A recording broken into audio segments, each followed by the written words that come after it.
My story, while different, demonstrates only a certain facet of the broader community. Cancer is too often defined by the loss, by the pain. Too often we hear of the empty seat at the dinner table, about a woman who grows old without her husband, about a son whose mother won't see him graduate college, about a child quite literally fighting the battle of his life through months of treatment and radiation, only to succumb in the end. But we here at Relay for Life at Georgetown, we see cancer differently. We see cancer not as something defined solely by these vicious scars or the loss of a loved one, but by the battle that each and every cancer patient fights. It is to us something defined not solely by pain, by bitterness, but something tangibly beatable, something that we can make our most concerted efforts to eradicate.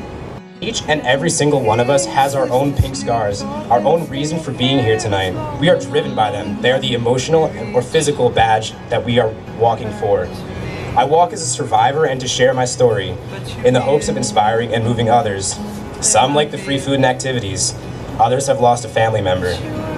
Some know a survivor. Others are survivors themselves. We each have our own pink scars that lead us to walk tonight in remembrance and hope. We choose to take action. We raise money for new and cutting-edge research. We raise money for a person who is unable to pay for lodging during treatment. We raise money so that a teenage girl can have a wig to cover her baldness at her high school graduation. The thing is that everyone deserves to live a life cancer-free. Judy Pence deserved to live long enough to see her sons get married and her daughter graduate from college. Chase Meacham deserved to start high school cancer-free. Aronson Parabaro deserved to live long enough to see his beautiful daughter Ziane graduate from college, to live long enough to walk her down the aisle and dance with his daughter at her wedding. Because of cancer, he can't do that. Every patient deserves to live long enough to be proud of their children's accomplishments, and every child deserves to live long enough to make their parents proud. Grandparents deserve to live long enough to spoil their grandkids. Andrea Cohen deserved to start her junior year of high school cancer-free. Hillary Onslager's parents deserve to worry about her first words and first steps as a baby, not about her cancer treatment. Barney Wise deserved to be there with him when DJ was accepted to Georgetown. He deserved to teach him how to drive, but because of cancer, he couldn't do that. My mom deserved to drop her baby boy off at college knowing that I was safe, healthy, and completely cancer-free. We can never be certain who will get cancer and when. Cancer survivors and victims aren't confined to a single group. There is no distinguishing between a baby, a toddler, a teenager, adult, or a senior.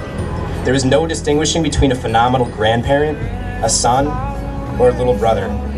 Events like Relay are an acknowledgement to the fact that cancer does not distinguish, but serves to empower each and every one of us to do something about it. How many spouses won't be able to grow old with their high school sweethearts? How many children won't be able to take their first steps?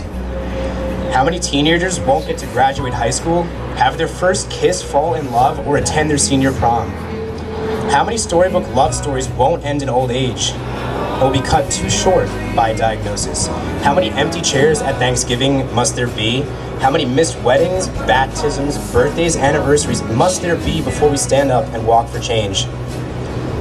We at Georgetown have an answer for that. We walk now. We change now, and we empower now. We celebrate now, we remember now, and we fight back now. We at Georgetown are united by our pink scars. We realize so that these people do not remain just names. Every name you see tonight on a Luminaria bag is a person with a mother and a father, and family and friends who watched and prayed and suffered and hoped right alongside of them. Each name had someone behind them, their family or friends or support group, who enabled them to keep fighting. No mother or sibling should be forced to give their loved one a hug, struggling through tears to say I love you for what might be the last goodbye as a person is wheeled into surgery or chemo. I am many things: a son, a brother, a friend, an optimist, a survivor, a warrior, a Hoya. Tonight I stand with you as all of these together. For tonight we relay for the past and the future. We relay for friends, for family, for the survivors and the lost alike. We celebrate, remember, and most importantly, we fight back. Tonight, we relay for memory and for hope. Tonight and together, we relay for life.